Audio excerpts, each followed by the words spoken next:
ଘରେ ଶୋଇଥିଲୁ ବୋଉ ଘରେ ଶୋଇଥିଲା ଗो ମୋ ପାଟି ମୋ ବୋଉର ମୁଣ୍ଡ ପଟେଇକିନି ଚୋର ତାକୁ ପାଟ ଚିଙ୍ଗୁଳି ପକେଇଦେଲା।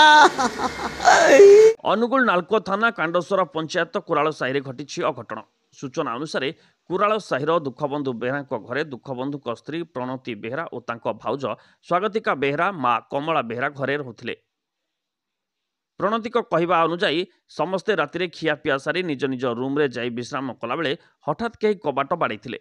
କିଏ କବାଟ ବାଡ଼ଉଛ ବୋଲି ପ୍ରଣତି ଆସି କବାଟ ଖୋଲିଲା ବେଳକୁ କେହି ଜଣେ ହଠାତ୍ ପ୍ରଣତିଙ୍କ ଆଖିକୁ ଲଙ୍କାଗୁଣ୍ଡ ଫୋପାଡ଼ି ଦେଇଥିଲା ଏବଂ ଏକ ଲୁହା ରେଞ୍ଚିରେ ପ୍ରଣତିଙ୍କ ମୁଣ୍ଡକୁ ଆକ୍ରମଣ କରିଥିଲା। ତେବେ ନିଜ ଜୀବନ ବଞ୍ଚାଇବାକୁ ଯାଇ ପ୍ରଣତି କୌଣସି ପ୍ରକାରେ ଉକ୍ତ ଆକ୍ରମଣକାରୀକୁ ବାହାରକୁ ଠେଲିଦେଇ ଭିତର ପଟରୁ କବାଟ ବନ୍ଦ କରିଦେଇଥିଲେ।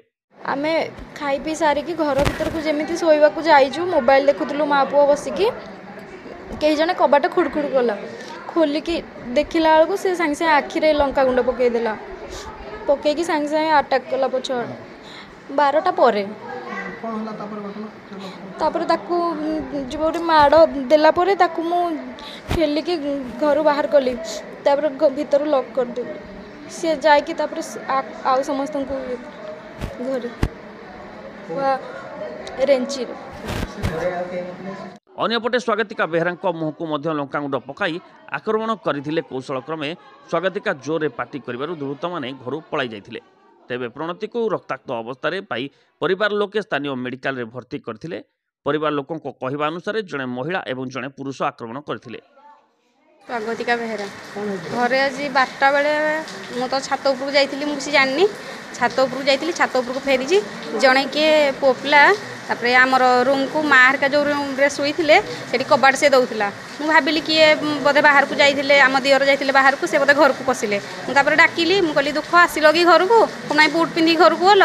ମା ଦୁଃଖ ଆସିଲେ କି କ'ଣ ପାଇଁ ପୁଣି କବାଟ ଦେଉଛନ୍ତି? ସେ କିଛି ଶୁଣିଲାନି। ତାପରେ ମୋତେ ଡାଉଟ୍ ଲାଗିଲା, ମୁଁ କହିଲି କିଏ ଜଣେ ଘରକୁ ପଶିଲେ ଆମର। ମା ଡାକିଲି, କହିଲି ମା କିଏ ଆମର ଘରକୁ ପଶିଲେ, କିଏ ଆମର ଘରକୁ ପଶିଲେ? ତାପରେ ସେ ବାହାରକୁ ସଡନ୍ ଆସିକି ମୋ ଆଖିରେ ଲଙ୍କାଗୁଣ୍ଡ ଫିଙ୍ଗିକି ଆମକୁ ଲକ୍ କରିକି ସେ ପୁଣି ପଳେଇଲା। ତାପରେ ଆମେ ଖୋଲିଲା ପରେ ସେ ଯାଇସାରିଥିଲା। ରୁମ୍ରେ ମୋବାଇଲ ଦେଖୁଥିଲେ, ଶୋଇବା ପାଇଁ ଶୋଇ ନଥିଲେ। ତାପରେ କିଏ ଖଟ ଖଟ କଲେ, ସେ ଆସିଲେ, ସେତେବେଳେ କବାଟ ଖୋଲିଲେ, ସେ ଭାବିଲେ ବୋଧେ ଘର ଲୋକ କିଏ କବାଟ ବାଡ଼ଉଛନ୍ତି। ସେତେବେଳେ ଦେଖିଲେ ଫାଷ୍ଟ ଆଗ ସେତେବେଳେ ଟିକିଏ କବାଟ ଖୋଲିଲା, ଲଙ୍କାଗୁଣ୍ଡ ତା ଉପରକୁ ତାପରେ ଫିଙ୍ଗିଲେ, ତାପରେ ତା ଉପରକୁ ଆଟାକ୍ କଲେ। ଏଠୁ ଲାଗୁନି ତ ଚୋର ବୋଲି, ଚୋର ହେଇଥିଲେ ତ ସେ ଯାହାହେଲେ ଘରୁ କିଛି ଜିନିଷ ନେଇଥାନ୍ତା। ସେ ଯାହାହେଲେ ସମସ୍ତଙ୍କୁ ମାରିକି ଯାଇଛି, ତାର ଅଲଗା କିଛି ଆଶା ଥିଲା ବୋଧେ। ପୁଲିସ ଆସିକି ତଦନ୍ତ କରିକି ଯାଇଛି, ଦେଖିକି ଯାଇଛି। ଦୁଃଖବନ୍ଧୁଙ୍କ ଘରଟି ଗ୍ରାମ ମଧ୍ୟରେ ହୋଇଥିବା ବେଳେ ଦୁର୍ବୃତ୍ତମାନେ କିଭଳି ନିର୍ଭୟରେ ଆସି ଘର ଭିତରେ ପଶି ଘର ଲୋକକୁ ଆକ୍ରମଣ କରିଥିଲେ, ଏହା ନିଶ୍ଚିତ ଭାବେ ଆଇନ ଶୃଙ୍ଖଳା ଉପରେ ପ୍ରଶ୍ନବାଚୀ ସୃଷ୍ଟି କରିଛି। ଆମ ଘରେ ତ ଶିକୁଳି ପକେଇବାକୁ କହୁଥିଲା, ମୋ ଜାଣି ବୋଉ ଏଠୁ କହିଲା କିଏ କିଏ କିଏ କିଛି ଶୁଣିଲାନି। ଯୋଉଠୁ ମୋତେ କହିଲା ମା ଘରେ କିଏ ପଶିଛି, ଘରେ କିଏ ପଶିଛି କହିଲା। ଯୋଉ କିଛି କହିଲାନି, ଉଠି ଆଇକିନି ଏଠୁ ବାହାରି ଆଇକିନି ଲଙ୍କା ଗୁଣ୍ଡ ଉପରେ ମୋ ବୋଉ ମୁହଁରେ ଫିଙ୍ଗିଦେଲା ଗ। ମୋ ବୋଉ ତାର ଜୀବନ ନେଇଗଲା। ଏମିତି ସିଆଡ଼ିଆ କରିକିନି ମୋ ଘରକୁ ଚୋର ପଠେଇଛି ଗ। ଏମିତି କରିକିନି କେତେ ଜଣ ଆସିଥିଲେ? 2 ଜଣ ବୋଉ କହୁଛୁ, 2 ଜଣ ସାନ ବୋଉ ଘରେ ମାଇଲା ନେଡ଼ିଚିଟା। ମୋ ନାତି ବି କହୁଛି ନେଡ଼ିଚିଟା ଆମ ଘରେ ପଶିଥିଲା। ଅଣ୍ଡରାଟା ମୁଖା ପିନ୍ଧିକିନି ଅଣ୍ଡରାଟା ପଶିଥିଲା। ତେବେ ଘଟଣାସ୍ଥଳରେ ପୋଲିସ ପହଞ୍ଚି ଘଟଣାର ଅଧିକ ତଦନ୍ତ ଚଳାଇଛି।